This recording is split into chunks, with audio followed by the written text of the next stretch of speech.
The Lord be with you. I'm Deacon Keith Fournier, and our first reading is from the book of Judges.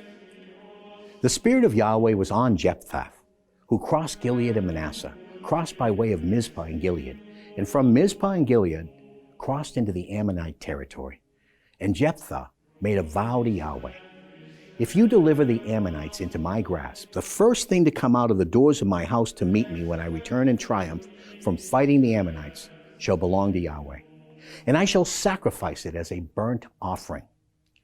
Jephthah crossed into the Ammonite territory to attack them, and Yahweh delivered them into his grasp. He beat them from Aroer to the border of Minnith, 20 towns, and to Abel Keramim. It was a very severe defeat, and the Ammonites were humbled by the Israelites.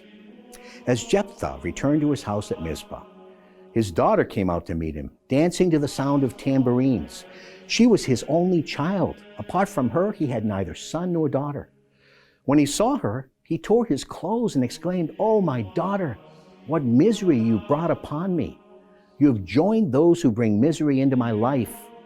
I've made a promise before Yahweh which I cannot retract." She replied, "Father, you've made a promise to Yahweh? Treat me as the promise that you have made requires, since Yahweh has granted you vengeance on your enemies, the Ammonites." She then said to her father, "Grant me this. Let me be free for 2 months. I shall go and wander in the mountains, and with my companions bewail my virginity."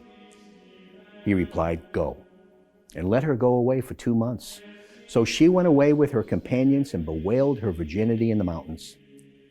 When the 2 months were over, she went back to her father, and he treated her as the vow that he had uttered bound him. She had remained a virgin. And our response is taken from Psalm 40.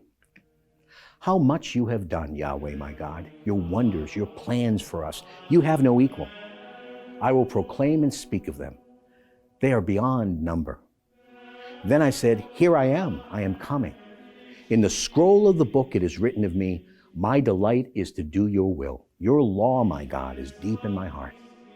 I proclaimed the saving justice of Yahweh in the great assembly. See, I will not hold my tongue, as you well know. I have not kept your saving justice locked in the depths of my heart, but have spoken of your constancy and saving help. I've made no secret of your faithful and steadfast love in the great assembly."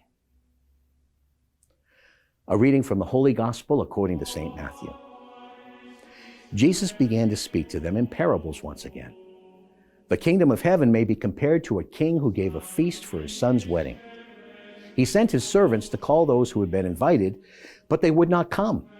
Next, he sent some more servants with these words, "Tell those who have been invited, look, my banquet is all prepared. My oxen and fattened calf have been slaughtered. Everything is ready. Come to the wedding." But they were not interested. One went off to his farm, another to his business, and the rest seized his servants, maltreated them, and killed them. The king was furious. He dispatched his troops, destroyed those murderers, and burnt their town. Then he said to his servants, "The wedding is ready, but as those who were invited proved to be unworthy, go to the main crossroads and invite everyone you can find to come to the wedding." So these servants went out onto the roads and collected together everyone they could find, bad and good alike, and the wedding hall was filled with guests. When the king came in to look at the guests, he noticed one man was not wearing a wedding garment. And he said to him, "How did you get in here, my friend, without a wedding garment?" And the man was silent. Then the king said to the attendants, "Bind him hand and foot and throw him into the darkness outside, where there will be weeping and grinding of teeth.